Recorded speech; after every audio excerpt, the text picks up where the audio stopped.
নমস্কার বন্ধুরা, ডলি রন্ধনশালা সবাইকে স্বাগত। আজকে তোমাদের সাথে শেয়ার করব সঠিক মাপসহ দারুণ টেস্টি পুর ভরা পাটিসাপটার রেসিপি। পাটিসাপটা তোমরা হয়তো অনেক রকমভাবে বানিয়ে খেয়েছো, তবে একবার এইভাবে পাটিসাপটা বানিয়ে খেয়ে দেখো। খেতে এতটাই টেস্টি হবে যে তোমাদের বারবার এইভাবেই বানাতে ইচ্ছে করবে। তাহলে চলো আমি কিভাবে বানিয়েছি সেটা এবার দেখে নেওয়া যাক। পাটিসাপটা বানানোর জন্য আমি এখানে মাঝারি সাইজের বাটির 3 বাটি ময়দা নিয়ে নেব। পাটিসাপটা বানাতে যে সমস্ত উপকরণ লাগবে সব কিছু যদি এইভাবে একটু মেপে নাও তাহলে কিন্তু বানাতে কোনো রকম অসুবিধা হবে না। আমি এখানে 3 বাটি ময়দা নিয়ে নিলাম, আর 3 বাটি ময়দার সাথে আমি ওই একই বাটির হাফ বাটির একটু বেশি সুজি নিয়েছি। ময়দার সাথে সুজি দিলে পাটিসাপটা বানানোর একদিন পরে কোনো রকম নেতিয়েও যাবে না, আর পাটিসাপটার স্বাদটাও কিন্তু আলাদা হবে।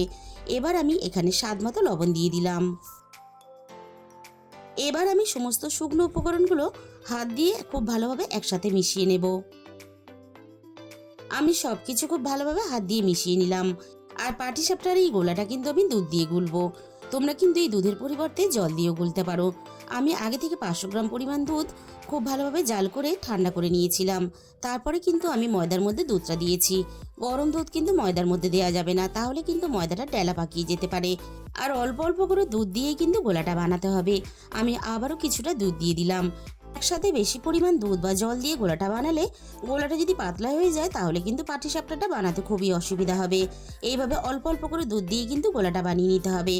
আর এই গোলাটা বানানোর জন্য আমি 500 গ্রাম দুধ পুরোটাই কিন্তু ব্যবহার করলাম। আমি গোলাটাকে খুব ভালোভাবে রেডি করে নিয়েছি। আর ময়দার মধ্যে যেহেতু আমি সুজি দিয়েছি তাই গোলাটা কিন্তু এরকম একটু পাতলা করে বানাতে হবে। সুজিটা পরে ফুলে গিয়ে আরও না হলে গাঢ় হয়ে যাবে। এবার আমি তোমাদের হাতার পিছনটা একটু দেখিয়ে দিলাম, দেখো ঠিক এরকম পাতলা করে কিন্তু বানিয়ে নিতে হবে। পাটিসাপটার পুর বানানোর জন্য যতটা সময় লাগবে সেই সময়টুকু আমি গোলাটাকে ঢাকা দিয়ে রেখে দেব, তাহলে সুজিটা সুন্দরভাবে ফুলে গিয়ে ময়দার সাথে মিশে যাবে। এবারে আমি পুরটাকে বানিয়ে নেব। আর পাটিসাপটার পুর বানানোর জন্য আমি এখানে একটা গোটা নারকেল ব্যবহার করলাম। গ্যাসের ফ্লেমটা একেবারে লোতে রেখে আমি নারকেলটাকে দিয়ে দিলাম, আর সাথে আমি দিয়ে দিলাম পাটালি গুড়। আর গুড়টা কিন্তু নিজেদের স্বাদ মতো ব্যবহার করবে। তোমরা যেমন মিষ্টি খেতে চাও তেমনই কিন্তু গুড়টাকে ব্যবহার করবে। এবারে আমি গ্যাসের ফ্লেমটা লো টু মিডিয়ামের মাঝামাঝি রেখে গুড় আর নারকেলটাকে খুব ভালোভাবে নাড়াচাড়া করে মিশিয়ে দিয়ে আমি নারকেলের পুরটাকে বানিয়ে নেব। নারকেলের পুরটা দেখো আমি খুব সুন্দর করে বানিয়ে রেডি করে নিলাম। এবার আমি এখানে দিয়ে দেব খোয়া ক্ষীর। এই খোয়া ক্ষীর কিন্তু যে কোনো মিষ্টির দোকানেই তোমরা কিনতে পাবে। আর একটা নারকেলের জন্য আমি এখানে 100 গ্রাম খোয়া ক্ষীর ব্যবহার করলাম। এবারে আমি খোয়া ক্ষীরটা নারকেলের পুরের সাথে খুব ভালোভাবে নাড়াচাড়া করে মিশিয়ে দিয়ে আমি আবারও নারকেলের পুরটাকে ভালোভাবে বানিয়ে নেব।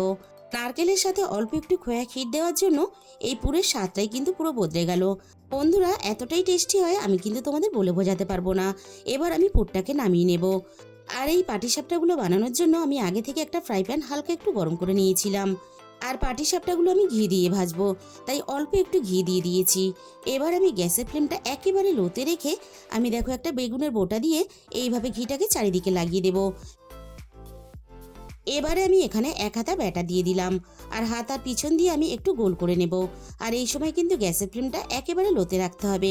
গ্যাসের ফ্লেমটা এই সময় জোরে রাখলে তাহলে ব্যাটারটা খুব তাড়াতাড়ি শক্ত হয়ে যাবে, আর এইভাবে কিন্তু গোল করতে পারবে না। এবারে আমি উপরটা একটু হতে দেব। উপরটা দেখো বেশ শুকনো ভাব চলে এসেছে। এবার আমি পুরটাকে দিয়ে দিলাম।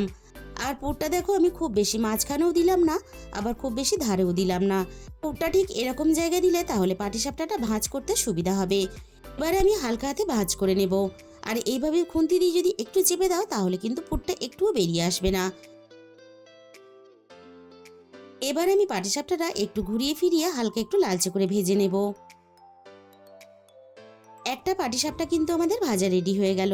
এবার আমি এটাকে নামিয়ে নিলাম। আরও একটা পাটিসাপটা আমি তোমাদের ভেজে দেখিয়ে দেব। তার জন্য আমি ফ্রাই প্যানের চারিদিকে ঠিক একইভাবে ঘিটা লাগিয়ে দিয়ে আরও এক হাতা ব্যাটার আমি এখানে দিয়ে দিলাম। আর ঠিক একইভাবে আমি ঘুরিয়ে ফিরিয়ে রুটির মতন গোল করে নিলাম। আর বাকি পাটিসাপটাগুলো ঠিক একইভাবে কিন্তু আমি ভেজে নেব।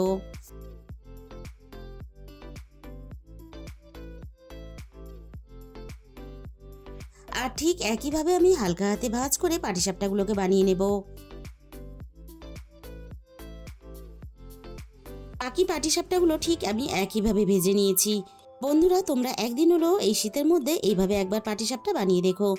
এই পাটিসাপটার স্বাদ কিন্তু হবে মুখে লেগে থাকার মতো। তাহলে বন্ধুরা, আজকের এই রেসিপিটা ভালো লাগলে ভিডিওতে একটা লাইক, শেয়ার আর কমেন্ট করে দিও। আর আমার চ্যানেলে যে সমস্ত নতুন বন্ধুরা এখনও পর্যন্ত আমার চ্যানেলটাকে সাবস্ক্রাইব করনি, এরকম সহজ সরল রেসিপি পেতে আমার চ্যানেলটা সাবস্ক্রাইব করে আমার পাশে থাকার অনুরোধ রইল। আর তার সাথে সাথে পাশে থাকা বেল আইকনটা ক্লিক করে অল করে দিও।